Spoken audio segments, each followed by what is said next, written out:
Assalamualaikum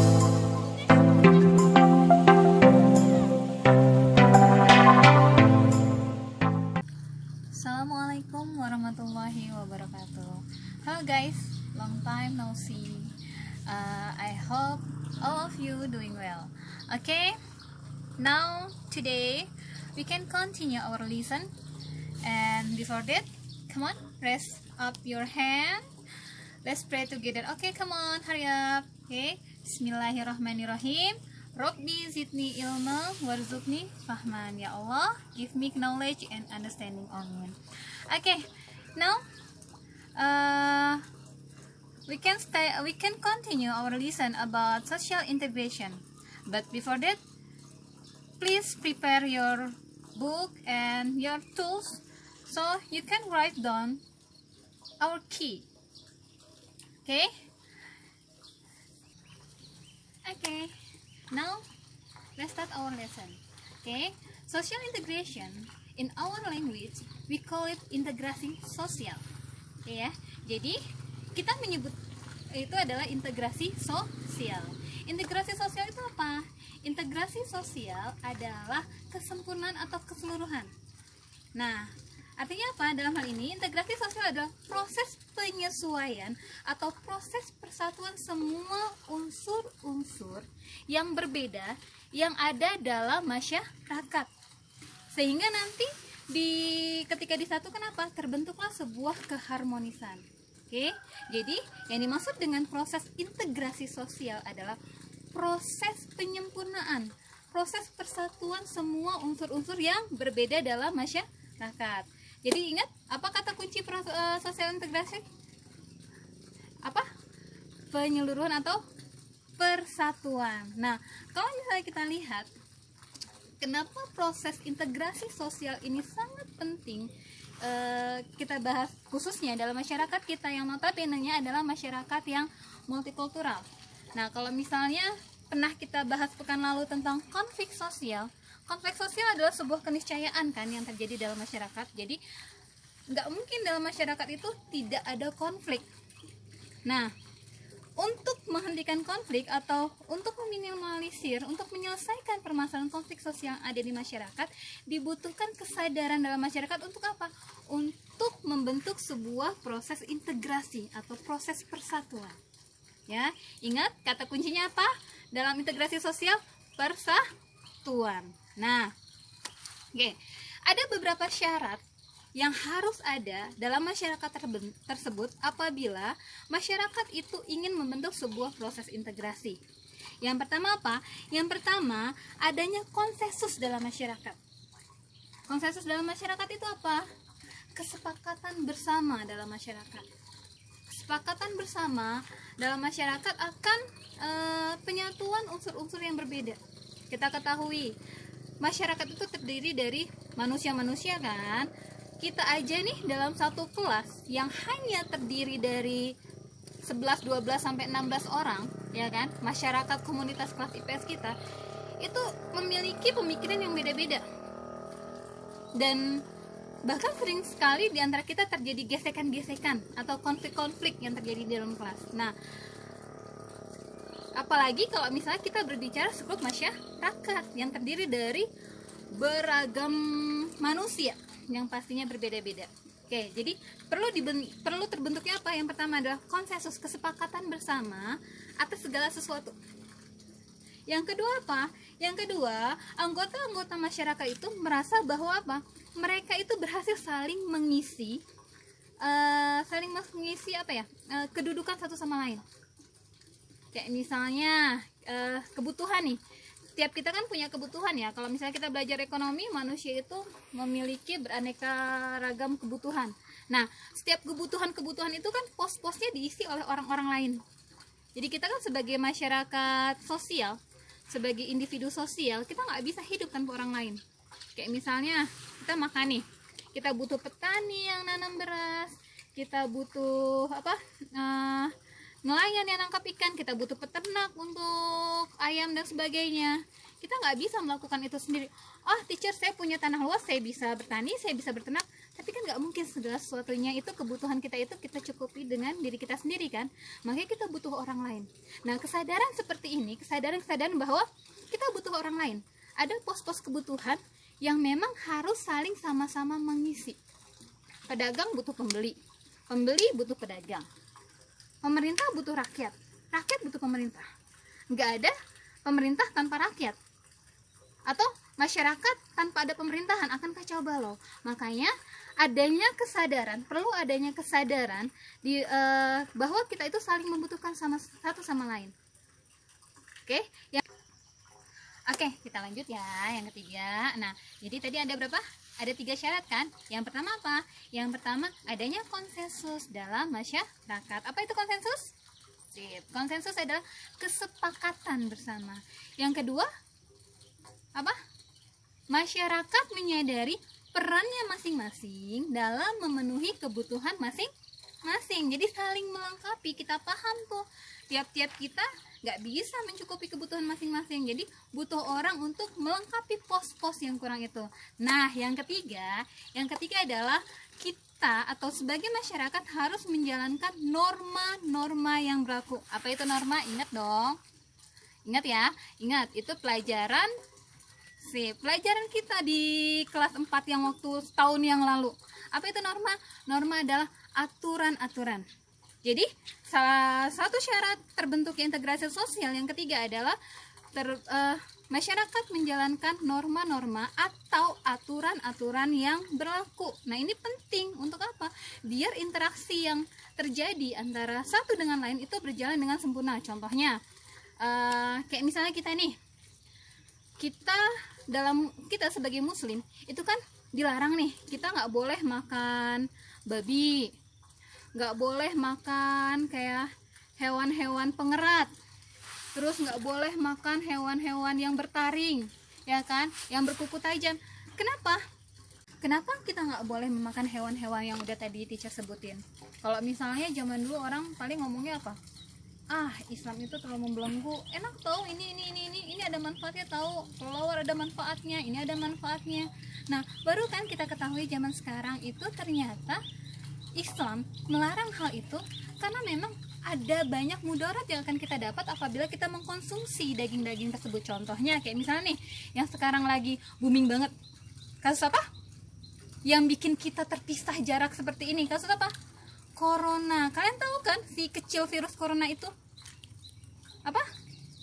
Virus corona itu sebenarnya bukan virus yang berasal dari manusia. Bukan virus yang berasal dari manusia ke manusia, bukan. Tapi virus yang berasal dari siapa? Dari kelelawar. Jadi dari kelelawar yang akhirnya terbang atau yang akhirnya dia loncat ke manusia. Kenapa? Karena kita mengkonsumsi dagingnya. Atau kita mengkonsumsi dagingnya, berinteraksi dengan kelelawar-kelelawar seperti itu, sehingga akhirnya si kelelawar itu menularkan virusnya ke kita. Kalau di kelelawar sih dia is oke, nggak kenapa. Karena memang Allah sudah mendesain tubuhnya dia untuk apa? Untuk kebal terhadap virus tersebut. Tapi kalau kita kan nggak ada kekebalan terhadap virus corona tersebut, sehingga akhirnya booming kayak sekarang ini. Ya kan, akibat siapa? Akibat kita tidak menjalankan norma-norma yang memang sudah digariskan atau aturan-aturan yang memang sudah ditetapkan. Nah, contoh lain misalnya yang deket deh sama kita, yang mungkin sering kita lakuin, ya kan, kayak misalnya mencontek. Aduh, ada yang pernah kan ngelakuin mencontek atau gimana nih? Udah, atau semuanya nggak pernah mencontek? Oh, teacher rasa pernah kan, meskipun dikit-dikit. Nggak nyontek kok teacher, cuma ngintip-ngintip sekilas, sama aja, ya kan. Nah, kayak misalnya mencontek nih, kan dalam Islam memang dilarang mencontek. Ingat nggak, Rasulullah pernah bilang kalau misalnya yang curang bukan bagian dari umatku. Nah, lu ingat ya, yang curang bukan bagian dari umatku. Mencontek tindakan curang bukan? Iya. Kenapa? Kan kita ngambil apa yang orang lain sudah pikirkan tuh kita ambil. Akhirnya apa yang nanti dihasilkan itu bukan kerjaan kita. Makanya itu dinamakan tindakan curang, dan itu ingat bukan bagian dari umat Rasulullah. Nah, apabila dilakuin ya akan ada sanksi yang akan kita dapatkan. Oke, jadi paham ya, ada 3 syarat terbentuknya integrasi dalam masyarakat. Yang pertama apa? Yang pertama adanya konsensus dalam masyarakat. Yang kedua, masing-masing masyarakat paham perannya, jadi bisa menutupi kebutuhan masing-masing, saling melengkapi kebutuhan masing-masing. Dan yang ketiga, taat aturan atau menjalankan norma-norma yang memang sudah disepakati oleh kita bersama. Nah, itu adalah 3 syarat yang harus ada dalam masyarakat apabila dalam masyarakat itu ingin terjadi integrasi sosial. Nah, sekarang kita lanjut ke faktor-faktor pendorong pembentuk integrasi sosial. Jadi, kalau tadi kita ngomongin tentang syarat-syarat apa aja sih yang harus ada dalam masyarakat untuk mewujudkan sebuah integrasi.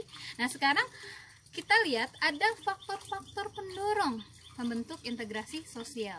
Faktor apa saja yang membuat akhirnya kita bersatu? Faktor apa aja? Yang pertama adalah faktor ideologis. Faktor ideologis, kesamaan ideologi. Kayak misalnya ini deh, kayak kita, yang Islam sama yang Islam, ya kan? Kenapa? Karena adanya persamaan ideologi. Terus kita sama-sama nih, kayak contoh lain kayak misalnya kita lihat di partai-partai deh, partai-partai itu kan memiliki ideologi-ideologi yang beda-beda kan. Nah, ada si A gabung di partai B, si B gabung di partai ini, partai ini. Kenapa? Karena ada kesamaan ideologi. Yang kedua, itu ada sentimen genealogis. Genealogis. Ada sentimen genealogis. Jadi ngomonginnya berdasarkan gen. Tahu gen? Jangan mentang-mentang IPS kita nggak tahu gen nih. Kan waktu pas kelas, kalau teacher nggak salah itu pelajaran SMP IPA ya kan, kelas 3 kita ngomongin tentang genealogis, tentang gen. Itu apa? Bawaan dari dalam, kayak apa ya, keturunan. Kita ngomongin keturunan. Kalau di sosiologi kita ngomongin genealogis, kita ngomongin tentang keturunan. Jadi persamaan keturunan itu yang menyebabkan kita bersatu. Contoh, kalau misalnya nanti kalian sudah ada di perkuliahan nih, dunia perkuliahan, akan ada, kita belajar tentang klan, kita belajar tentang marga. Nah, kayak misalnya marga Simanjuntak. Kalau yang orang Medan, siapa di sini orang Medan? Davin orang Medan ya. Jadi kalau misalnya, ya kan Vin, kayak ada marga Simanjuntak, marga Nasution dan sebagainya. Meskipun mereka terpencar-pencar di satu pulau ke pulau lain atau satu tempat ke tempat lain, mereka akan tetap satu keluarga. Atau misalnya Arab, Haidar nih, Haidar, ingat Haidar, ikan Haidar. Haidar marganya apa nih? Ya kayak misalnya ada Asegaf lah, terus macam-macam. Nah, ini persamaan genealogis. Atau kalau misalnya kita lihat kayak keturunan Keraton Yogyakarta, itu juga kan masuk ke genealogis. Jadi orang-orang yang merasa, masih keturunan darah biru nih, darahnya sultan ya. Jadi mereka bersatu, membentuk sebuah kesatuan sendiri. Terus yang ketiga apa? Yang ketiga adalah sentimen teritorial. Sentimen teritorial atau sentimen wilayah. Kalau misalnya kita sering dengar, ribut antara bonek, ribut antara Persija. Tapi begitu kita nonton tentang sepak bola nasional, semuanya nggak ada bonek, nggak ada Persija, nggak ada macam-macam. Pokoknya gabung jadi satu. Mereka langsung jadi terintegrasi antara satu sama lain. Jadi perbedaan mau dia bonek, mau dia Jackmania kah, mau dia apalah itu udah nggak ada lagi. Gabung jadi satu kesatuan Indonesia, membela timnas Indonesia. Nah, itu yang kita sebut dengan sentimen teritorial. Yang keempat apa? Sentimen kepentingan. Jadi kalau kita punya kepentingan yang sama, kita cenderung akan bersatu atau membentuk kelompok yang sama-sama memiliki kepentingan tersebut, sentimen kepentingan. Contohnya kayak misalnya yang belum lama selesai nih, kasus contoh kasus yang sentimen kepentingan itu kayak kemarin tuh pasca pemilihan presiden, ya kan? Konfliknya wow banget kan, sampai ada istilah kecebong lah, ada istilah kampret lah, apalagi genderuwo, kuntilanak mungkin lah sebagainya ya kan. Nah, kenapa? Karena si A atau si kelompok A milih bapak ini, kelompok B milih bapak ini, akhirnya ketemu deh tuh kecebong, terus kampret. Untung gak ada kodok dan sebagainya kan. Coba kalau misal kalian mungkin ada kodok sebagainya, alhamdulillah nggak ada ya. Nah, yang terakhir itu adalah sentimen historis. historis. Paham sentimen historis? Ya, kita ngomongin tentang kesamaan sejarah. Kayak misalnya kalau misalnya kita pernah ngebahas sejarah zaman dulu, kenapa negara-negara ASEAN terbentuk, itu kan salah satu faktor pembentuknya apa? Karena adanya sentimen historis, sama-sama pernah dijajah, ya kan? Kecuali Thailand, sama-sama pernah dijajah. Jadi kayak misal Malaysia, Singapura, Indonesia itu sama-sama negara yang pernah dijajah oleh negara lain, oleh bangsa-bangsa Eropa, oleh bangsa-bangsa lain lah istilahnya. Nah, akhirnya mereka membentuk satu kesatuan, satu kelompok, sehingga terbentuk yang namanya ASEAN. Itu kita lihat dari sentimen historis. Oke, sampai di sini sudah paham? Alhamdulillah. Ya, jadi kita udah nih ngebahas apa itu integrasi. Apa itu integrasi? Ingat kata kuncinya apa integrasi? Kesempurnaan atau persatuan. Nah, terus apa lagi yang tadi kita bahas? Ada 3 syarat dalam integrasi sosial. Jadi ada 3 syarat yang harus dilakukan masyarakat agar terbentuk integrasi sosial. Apa aja? Yang pertama, adanya konsensus dalam masyarakat. Yang kedua apa, Davin? Ya, yang kedua, kita sama-sama sadar peran dan fungsi kita masing-masing, jadi saling melengkapi antara fungsi masing-masing. Yang ketiga, aturan dan norma-norma yang berlaku itu dijalankan, atau menjalankan aturan dan norma-norma yang berlaku dalam masyarakat. Itu 3 syaratnya. Kalau tadi terus selanjutnya ada apa? Ada faktor-faktor pendorong terbentuk integrasi sosial. Jadi ada 5 faktor pendorong integrasi sosial. Apa aja? Pertama adalah faktor ideologis, yang kedua faktor genealogis, yang ketiga faktor apa?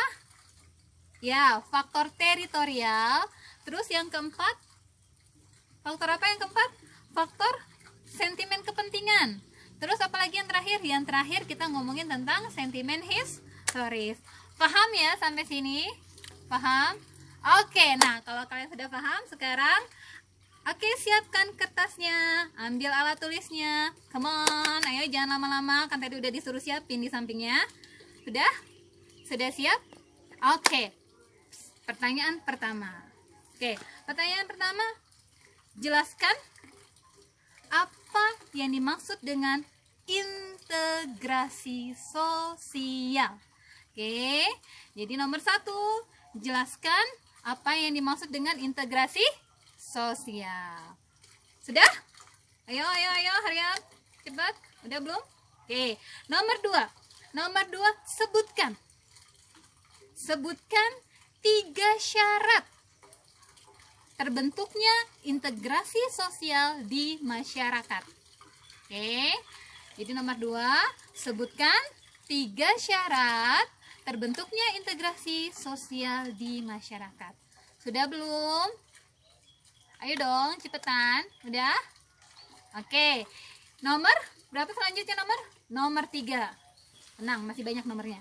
Nomor 3, kalian sebutin nih 5 faktor pendorong terbentuknya integrasi sosial di masyarakat. Ya. Jadi, nomor 3, kalian sebutkan 5 faktor pendorong, yang tadi ini 5 faktor pendorong terbentuknya integrasi sosial di masyarakat. Sudah? Oke. Nah, nomor 4. The last number. Tapi nggak tahu ya kalau beranak pinak. Nomor 4. Oke. Jelaskan menurut pendapat kalian. Jelaskan menurut pendapat kalian. Nah, kasus corona sekarang ini kan memunculkan konflik baru nih dalam masyarakat. Oke. Kalian jelaskan upaya yang harus dilakukan pemerintah untuk menjaga integrasi dalam masyarakat agar tetap terjaga dan tidak memunculkan disintegrasi baru dalam masyarakat Indonesia. Apa kepanjangan? Oke, dengerin. Oke, ulang. Nomor 4. Oke, nomor 4. Jelaskan. Jadi kalian jelaskan nih menurut pendapat kalian. Nggak boleh nyontek loh, menurut pendapat. Jadi jelaskan menurut pendapat kalian. Virus corona ini kan memunculkan konflik baru nih. Ya kan? Pasti dong memunculkan konflik baru dalam masyarakat. Nah, kalian harus menjelaskan upaya apa sih yang harus dilakukan oleh pemerintah pusat untuk apa? Untuk mengatasi masalah ini agar integrasi sosial di masyarakat tetap terjaga. Paham? Oke. Paham? Keep. Nah, oke?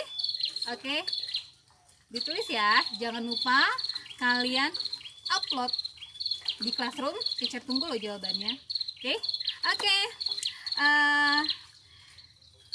Now our lesson is the end. Oke, pelajaran kita selesai sampai di sini. Jangan lupa yang tadi dikirim, teacher tunggu ya. Oke, kita tutup dengan membaca hamdalah. Alhamdulillahirabbil alamin, dan doa penutup majelis. Subhanaka Allahumma wa bihamdika asyhadu alla ilaha illa anta astaghfiruka wa atubu ilaik. Oke, assalamualaikum warahmatullahi wabarakatuh.